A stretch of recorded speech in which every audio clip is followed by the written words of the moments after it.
Olá, povo! Bem-vindos à nossa aula de História do Nono Ano. Eu sou o professor Marlon e venha comigo aprender muito sobre a história do Brasil. E nós vamos conversar sobre a história do Brasil já no século XXI.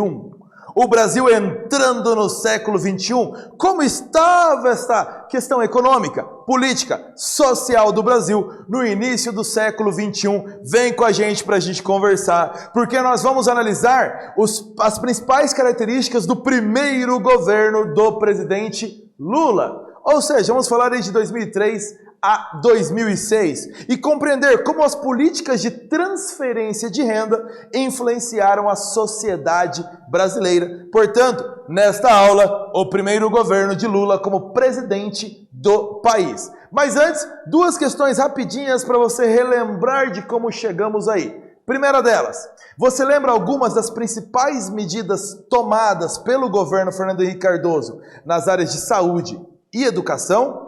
Saúde, educação, lembra algo? Isso. Do ponto de vista econômico, como se caracterizou o segundo mandato de Fernando Henrique Cardoso como presidente do Brasil? Duas perguntas fáceis aí que dão uma boa resumida no que foi o governo de Fernando Henrique Cardoso no Brasil entre 1995 e 2002. Na saúde e na educação, redução do analfabetismo, criação do Bolsa Família, a criação do Enem, nós podemos destacar. Ainda, a aprovação da LDB, Lei de Diretrizes e Bases da Educação Nacional. Na área da saúde, Lei dos Genéricos, a ampliação do combate à AIDS. Então você tem aí várias medidas na área da saúde e educação que nós poderíamos citar. Grandes avanços durante o governo de Fernando Henrique Cardoso. E como este governo dele era visto no ponto de vista econômico? O segundo mandato foi marcado por crises internas e externas, que contribuíram também para um aumento do desemprego e para um aumento do descontentamento da sociedade e uma maior pressão política sobre o governo de Fernando Henrique Cardoso. Lembrou tudo isso? Um resumão destes governos para chegarmos ao sucessor de Fernando Henrique Cardoso. Vamos falar sobre o governo de Lula no seu primeiro mandato. O Bolsa Família, você já ouviu falar dele? Conhece o Bolsa Família? Ele é um programa de transferência de renda do governo para famílias pobres e foi criado em 2004, durante o primeiro governo Lula, juntando programas sociais do governo de Fernando Henrique Cardoso, como Bolsa Escola, Vale Gás, Bolsa Alimentação. Qual seria o impacto de um programa como esse de transferência de renda para a sociedade?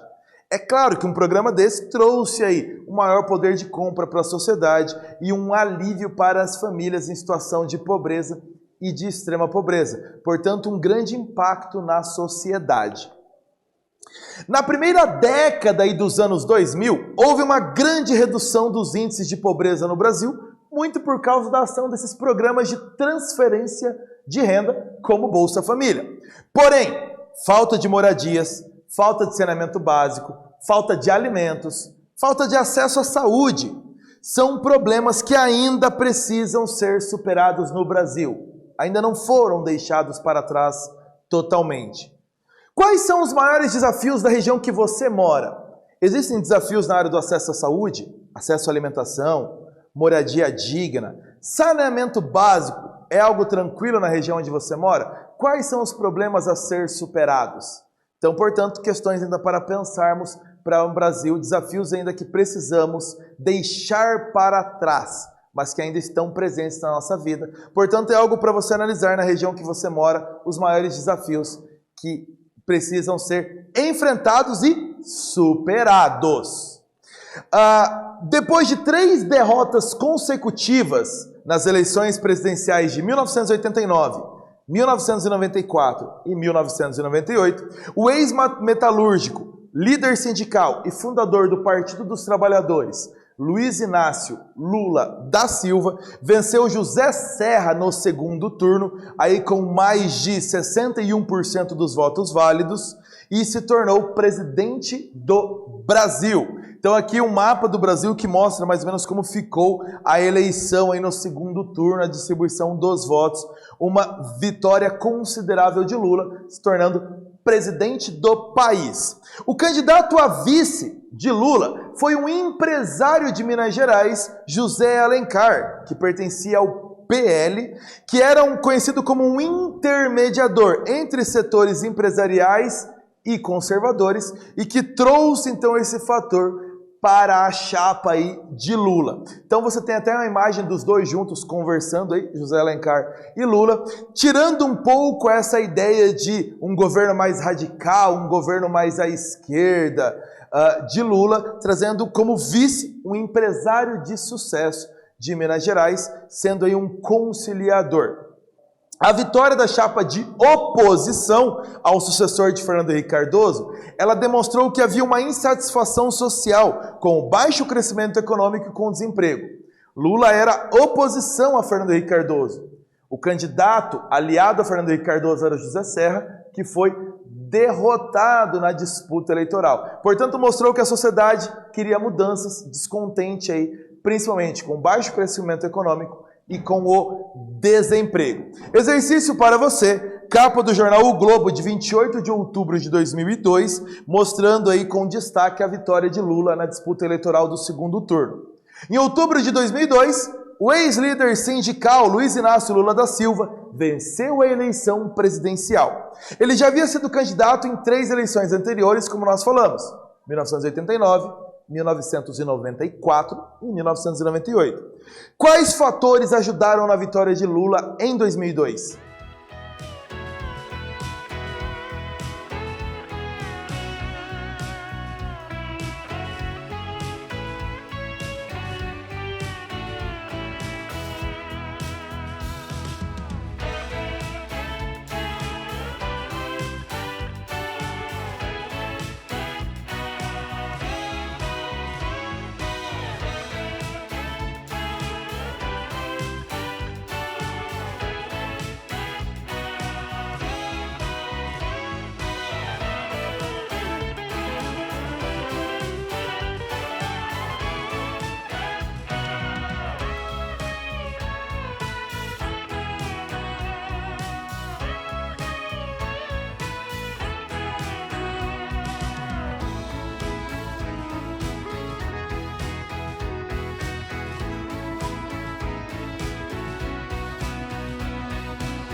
Quais fatores contribuíram aí para Lula chegar à vitória na eleição de 2002, depois de perder 3 eleições presidenciais anteriores? Primeiro ponto, ele se apresentou aí como oposição sempre a Fernando Henrique Cardoso. E havia uma insatisfação social muito grande, principalmente com o baixo crescimento econômico e com o desemprego durante o segundo mandato de Fernando Henrique Cardoso. Então isso contribuiu para atrair votos para o candidato da oposição, o Lula. Segundo ponto, a presença de José Alencar, um empresário de sucesso de Minas Gerais, como candidato a vice de Lula, também trouxe uma conciliação com setores empresariais e conservadores, portanto diminuiu a resistência ao nome de Lula como presidente do país. Esses fatores contribuíram. Havia também um discurso menos radical do candidato do que em eleições anteriores. Portanto, uma proposta aí mais conciliadora conseguiu atrair votos para a candidatura de Lula e ele foi eleito presidente do Brasil em 2002, assumindo em 1º de janeiro de 2003. Como foi marcado esse início de governo Lula? Foi favorecido pela estabilidade que começou com o Plano Real lá em 1994. Havia uma estabilidade econômica no país. O governo dele incentivou as exportações, vender mercadorias para o exterior, o que melhorou a balança comercial. Passou a entrar mais dinheiro do que saía do país. Ainda manteve a inflação sob controle. Isso foi um dos ganhos de seu governo. Suspendeu as privatizações e incentivou o crescimento da produção industrial. Maior poder de consumo para a população. Aqueceu as vendas no comércio e, consequentemente, aqueceu a produção industrial no país. Ainda, reajustou o salário mínimo acima da inflação. Portanto, o salário mínimo sempre estava com um poder maior do que a inflação para a população. E houve um aumento do emprego, um aumento da geração de emprego e um grande crescimento do PIB, de toda a soma das riquezas produzidas no país, exatamente por esse aquecimento da produção industrial, vindo do aquecimento da economia do país. Portanto, crescimentos econômicos que já vinham desde o início do Plano Real em 1994, aumentaram durante o primeiro mandato, o primeiro governo de Lula como presidente. O programa Bolsa Família foi um grande destaque deste seu primeiro governo. Primeiro, como parte do programa Fome Zero, que foi anunciado como prioridade ainda em 2003, já no início do governo. O objetivo do programa Fome Zero, como o nome indica, oferecer a todos os brasileiros alimentação adequada, acabando com a fome no país. O programa Bolsa Família, como parte principal do Fome Zero, foi implantado no Brasil em 2004. Ele iniciou com a unificação, como nós falamos no início, de outros programas criados ainda no governo de Fernando Henrique Cardoso, como Bolsa Escola, Auxílio Gás, Cartão Alimentação e Bolsa Alimentação. A unificação desses programas criou o Bolsa Família, um grande programa de transferência de renda para famílias mais pobres, o que também contribuiu no aquecimento da economia, com essas famílias aí podendo participar da economia do país. Outros programas sociais destacam a educação. A aprovação da Lei 10.639 em 2003, que obriga o ensino de história da África e cultura afro-brasileira nas escolas. Então, uma maior inserção da história social brasileira. A adoção de políticas afirmativas, as chamadas cotas, também aí conquista deste primeiro governo de Lula. E ainda o programa Universidade para Todos, conhecido como ProUni. O que era esse programa? Ele foi instituído em 2005 e dá bolsas de estudo em instituições privadas de ensino superior. Portanto, estudantes vindos de famílias pobres que não tinham condições de pagar por uma universidade privada, o governo federal, através do ProUni, concede bolsas de estudo em universidades privadas para estudantes de baixa renda vindos de famílias pobres. O que marca isso? O maior acesso ao nível superior, aos cursos superiores, às universidades no Brasil. Exercício para você. Observe essa tabela que eu vou deixar na sua tela por um tempo, você vai ter um tempinho para analisar bem ela. Ela está mostrando os índices de pobreza e de extrema pobreza durante o período do governo Lula. Por que a pobreza e a extrema pobreza tiveram grande redução neste período? Repare, o índice de pobreza, 35% em 2003, caiu para 18% em 2011. O índice de extrema pobreza caiu de 15% para 6%. Por que eles tiveram essa grande redução?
Você teve um tempo de analisar mais um pouco essas tabelas que nós conversamos. Elas mostram uma redução dos índices de pobreza e de extrema pobreza no país. O que poderia explicar esta redução? O que nós podemos colocar aí como motivos? Primeiro, para essa redução, os programas de redistribuição de renda, como o exemplo do Bolsa Família, que significou um avanço na obtenção de direitos sociais, de inserção dessa população na economia. Milhões de brasileiros puderam ter acesso a poder de compra. Além disso, toda a estabilidade já dada pelo Plano Real e agora com o aumento das exportações, com o aumento da produção industrial brasileira, também gerou um aumento do número de empregos, o que contribuiu para diminuir os índices de pobreza e principalmente de extrema pobreza. Então, uma economia andando melhor do que estava anteriormente, principalmente no segundo governo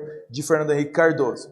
Continuando, mensalão. Em 2005, ocorreram várias denúncias de corrupção envolvendo dirigentes do Partido dos Trabalhadores, que era o partido do presidente Lula. A denúncia mais grave dessa de corrupção foi de que haveria um pagamento mensal para alguns deputados para garantir que eles votassem a favor do governo Lula na Câmara dos Deputados, aprovando leis que o governo quisesse.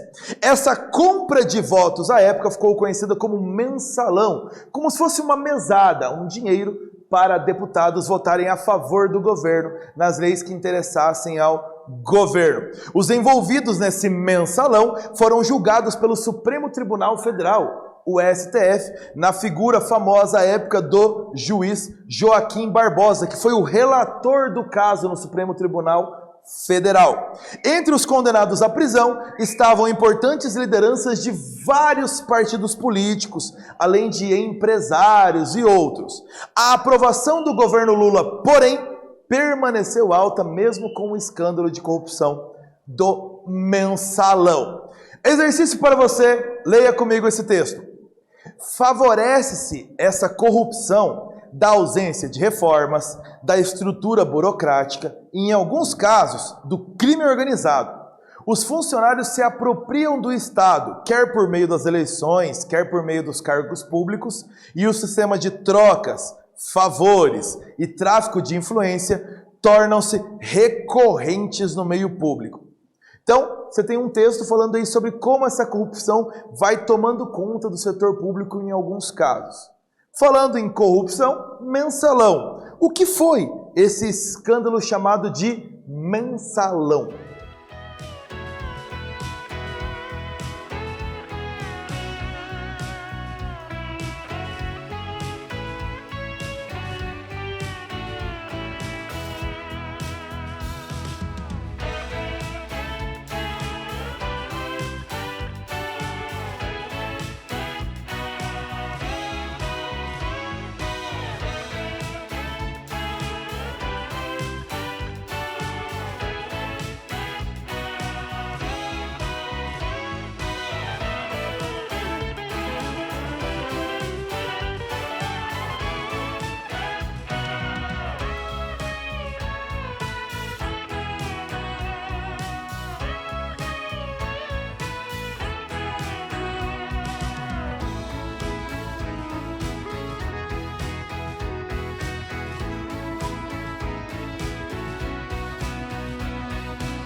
O que foi o escândalo do Mensalão? Aí, denúncias de corrupção. Sim, foram denúncias de corrupção envolvendo parlamentares e membros do governo ligados ao Partido dos Trabalhadores e a outros partidos, base do governo na Câmara dos Deputados. O que diziam as denúncias? Ocorreria o pagamento de um valor mensal para alguns deputados para garantir que eles votassem a favor do governo Lula nas leis propostas dentro da Câmara dos Deputados. Então, essas graves denúncias de corrupção do uso do dinheiro público para a aprovação de leis que favorecessem ao governo Lula. Escândalo esse denunciado em 2005 e que levou à prisão de vários agentes políticos e do meio empresarial do Brasil. O que você aprendeu na nossa aula de hoje? Você viu que na eleição presidencial de 2002, Luiz Inácio Lula da Silva foi eleito presidente do Brasil. Ele que era ex-metalúrgico e líder sindical, fundador do Partido dos Trabalhadores, foi eleito então presidente do Brasil. Ele aproveitou a estabilidade econômica dada pelo Plano Real para implantar mais políticas na área econômica de sucesso.